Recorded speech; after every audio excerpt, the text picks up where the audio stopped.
Florence, the Pearl of Tuscany, a city frozen in stone, like a perfect postcard. Today, you see an endless stream of tourists here. You hear the clicking of cameras, the hum of tour groups, and you see the glitter of souvenir shop windows. But all of this is merely a modern set decoration. A thin crust of gloss hiding the truth. Using advanced artificial intelligence algorithms and archival data, we have stripped away the modern world. We have removed the noise of the 21st century, dismantled the signs, and dissolved the crowds. We have rewound time exactly 520 plus years. Welcome to Florence in the year 1500. This is not a museum. These are not the sterile halls of the Uffizi Gallery. This is a living, breathing, dangerous organism built of mud, smoke, and raw ambition. Here, it does not smell of espresso, but of horse manure, charcoal, and fear. Walk with me. Let us descend into this lost world. We begin at the river. Look closely at the Ponte Vecchio, the old bridge. If you visited today, you would recall the shine of gold and diamonds, the windows of the world's finest jewelers. But in 1500, the reality hits your senses, and above all, your sense of smell. Forget the gold. This is the domain of the butchers. The air here is heavy, thick with the iron scent of fresh blood and rotting entrails. Look at these wooden shutters, propped open with sticks. No glass. Hanging from hooks right in the open air are carcasses of oxen and pigs covered in flies. Why are they here? It is simple. See the gaps in the flooring of the bridge. Look down. The butchers sweep waste, bones, and offal directly into the waters of the Arno. The river is the city's main sewer. Lift your gaze higher. Something is missing, right? The famous Vasari corridor, the covered passageway for aristocrats that runs above the shops today, does not exist yet. It will not be built for another 65 years. For now, this bridge does not belong to the Medici dukes. It belongs to the people, to the noise, to the shouting merchants, and the raw commerce of survival. You do not stroll here for the sunset views. You work here to avoid starvation. Moving inland, we reach the political heart of the city, the Piazza della Signoria.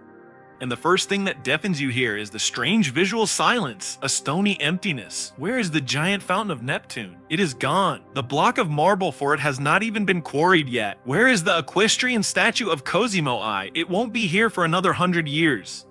But look toward the entrance of the palazzo. Millions of people travel here today to see him. Michelangelo, David. But in 1500, David does not exist. He is merely a ghost.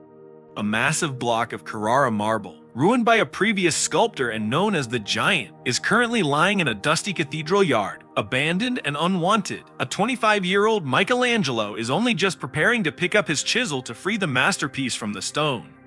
The square itself feels wider, more severe, and more dangerous. Just 2 years ago, in 1498, right here on this spot, burned the bonfire that executed the fanatical monk Savonarola. The ash still beats in the hearts of these people. The Republic is unstable, the Medici are in exile, and every stone here is soaked in anxiety. We emerge into the blinding light of the Piazza del Duomo. Look up. Filippo Brunelleschi's massive red dome already dominates the skyline, a technological marvel impossible for its time. It is perfect, but lower your gaze. Look at the face of the church. It is a shock for the modern viewer. That intricate lace, like cladding of white, pink, and green marble that you know does not exist. In 1500, the facade of Santa Maria del Fiore is an ugly scar.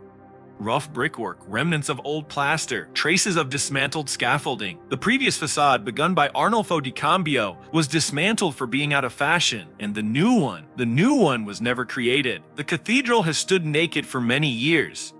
It serves as a reminder that even at the height of the Renaissance, grand projects often stalled due to lack of money or war. The greatest cathedral in the Christian world in 1500 looks like an eternal construction site, dusty, incomplete, waiting for a future that will not arrive until the 19th century. And now we turn west into a labyrinth of streets that you physically cannot visit today. This is the Mercato Vecchio, the old market. In the modern world, this neighborhood was completely demolished to build the pompous Piazza della Repubblica with its carousels and expensive cafes. But here, in 1500, this is the chaotic belly of the city. Here, on the site of the ancient Roman Forum, the population density is overwhelming. Crates of river fish, huge wheels of sheep cheese, and barrels of wine clutter the walkways. It smells of sweat, spices, and dampness. This is a ghetto. This is a market. This is a communal apartment under the open sky. This was the true Florence, not the marble halls of the rich, nor the quiet gardens of villas, but this muddy, shouting, living anthill where life was sustained day by day. Standing here in the road dust of 1,500, looking into the faces of these people, we realize the main thing: they have no idea what lies ahead of them. To them, the rough bricks of the cathedral feel permanent. They do not know that the power of the Medici will return and the Republic will fall. They do not know that their dirty market will be demolished to build a triumphal arch. They do not know that their city will one day become a monument to this very moment in which they simply live, love, and suffer. The next time you walk through Florence, stop, close your eyes, and try to hear the shadow world beneath the stone, a world without makeup. Thank you for watching. Which other lost world should we reconstruct? Ancient Rome before the fire, when Tenochtitlan before the arrival of Cortez, or Dickensian London? Write your choice in the comments. History is waiting.